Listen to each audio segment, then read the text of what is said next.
ಮಾಡಾಳು ಗ್ರಾಮದ ಸರ್ಕಾರಿ ಶಾಲೆಯನ್ನು ಮುಚ್ಚಲು ಬಿಡುವುದಿಲ್ಲ.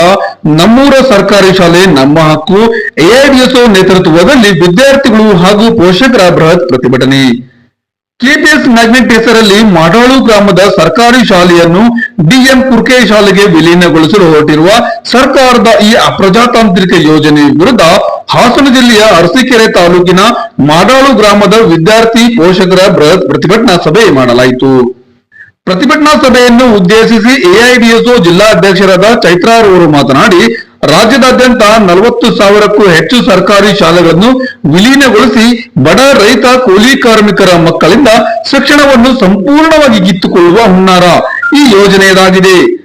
ರಾಜ್ಯದಲ್ಲಿ 6,000 ಗ್ರಾಮ ಪಂಚಾಯತಿ ಸರ್ಕಾರಿ ಶಾಲೆಗಳನ್ನು ಕೆಪಿಎಸ್ ಮ್ಯಾಗ್ನೆಟ್ ಶಾಲೆಯನ್ನಾಗಿ ಪರಿವರ್ತಿಸಲು ಹೊರಟಿರುವ ರಾಜ್ಯ ಸರ್ಕಾರದ ಈ ನಿರ್ಧಾರವನ್ನು ಎಐಡಿಎಸ್ಒ ವಿದ್ಯಾರ್ಥಿ ಸಂಘಟನೆ ತೀವ್ರವಾಗಿ ಖಂಡಿಸುತ್ತದೆ. ಕಳೆದ 15 ವರ್ಷಗಳಲ್ಲಿ ರಾಜ್ಯ ಸರ್ಕಾರದ ವರದಿಗಳ ಪ್ರಕಾರ 17 ಲಕ್ಷ ವಿದ್ಯಾರ್ಥಿಗಳು ಶಿಕ್ಷಣದಿಂದ ವಂಚಿತರಾಗಿದ್ದಾರೆ. ಸರ್ಕಾರಿ ಶಾಲೆಗಳಿಗೆ ಮೂಲಭೂತ ಸೌಕರ್ಯಗಳನ್ನು ಒದಗಿಸದೆ ಪೋಷಕರ ಮೇಲೆ ಆರೋಪ ಮಾಡಲಾಗುತ್ತಿದೆ. ರಾಜ್ಯದಲ್ಲಿ 60,000ಕ್ಕೂ ಹೆಚ್ಚು ಶಿಕ್ಷಕರ ಹುದ್ದೆಗಳು ಖಾಲಿ ಇವೆ. 21,000ಕ್ಕೂ ಹೆಚ್ಚು ಶಾಲೆ ಕಟ್ಟಡಗಳು ದುರಸ್ತಿಗಾಗಿ ಕಾಯುತ್ತಿವೆ. ಕುಡಿಯುವ ನೀರು, ಶೌಚಾಲಯದ ವ್ಯವಸ್ಥೆ ಇಲ್ಲದೆ ಸಾವಿರಾರು ಸರ್ಕಾರಿ ಶಾಲೆಗಳು ನಶಿಸುತ್ತಿವೆ.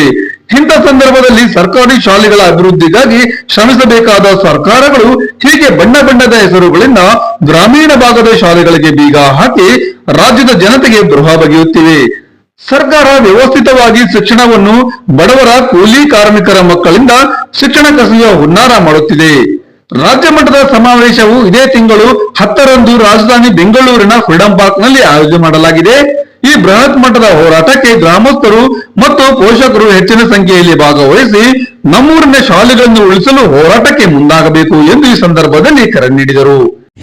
ನಾವು ಹಾಸನ ಜಿಲ್ಲೆ ಅರಸೀಕೆರೆ ತಾಲೂಕಿನ ಮಾಡಾಳು ಅನ್ನೋ ಒಂದು ಹಳ್ಳಿಗೆ ಬಂದಿದ್ದೀವಿ. ಇಲ್ಲಿ ಏನು ಇಡೀ ರಾಜ್ಯದಾದ್ಯಂತ ಕೆಪಿಎಸ್ ಮ್ಯಾಗ್ನೆಟ್ ಯೋಜನೆಗೆ ವಿರೋಧ ವ್ಯಕ್ತ ಆಗ್ತಾ ಇದೆ.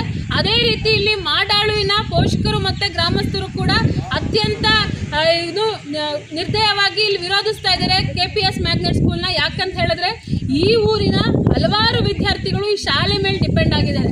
ಅಷ್ಟೇ ಅಲ್ಲದೆ ಸುತ್ತಮುತ್ತ ಹಳ್ಳಿಗಳಿಂದ ಕೂಡ ಮಾಡಾಳು ಸರ್ಕಾರಿ ಶಾಲೆಗೆ ಬರ್ತಾರೆ. ಈ ಶಾಲೆ ಉಳಿದ್ರೆ ಮಾತ್ರ ಇಲ್ಲಿ ಎಲ್ಲ ಮಕ್ಳಿಗೆ ಶಿಕ್ಷಣ ಸಿಗೋದು. ಯಾಕಂತ ಹೇಳಿದ್ರೆ ಇಲ್ಲಿರುವಂತ ಪೇರೆಂಟ್ಸು ಪ್ರತಿದಿನ ಕೂಲಿ ಮಾಡೋರಿದ್ದಾರೆ, ಫ್ಯಾಕ್ಟ್ರಿಗಳಿಗೆ ಹೋಗೋರಿದ್ದಾರೆ. ಈ ಶಾಲೆ ಇಲ್ಲ ಅಂತ ಹೇಳಿದ್ರೆ ಅವ್ರ ಮಕ್ಕಳ ಭವಿಷ್ಯನೇ ಇಲ್ಲ ಅಂತ ಹೇಳಿ ಅರ್ಥ. ಹಾಗಾಗಿ ಶಾಲೆ ಉಳಿಬೇಕಂತ ಹೇಳಿ ಇಲ್ಲಿ ಸಾಂಕೇತಿಕ ಪ್ರತಿಭಟನೆ ಮಾಡಿ, ಹಾಗೇನೆ ಪೋಷಕರದೊಂದು ಸಭೆ ಮಾಡಿ, ಒಂದು ಸಾರ್ವಜನಿಕ ಶಿಕ್ಷಣ ಉಳಿಸಿ ಸಮಿತಿ, ಒಂದು ಹಳ್ಳಿ ಸಮಿತಿ ಕೂಡ ಆಗಿದೆ, ಮಾಡಾಳು ಸರ್ಕಾರಿ ಶಾಲೆ ಉಳಿಸಿ ಅಂತ ಹೇಳಿ.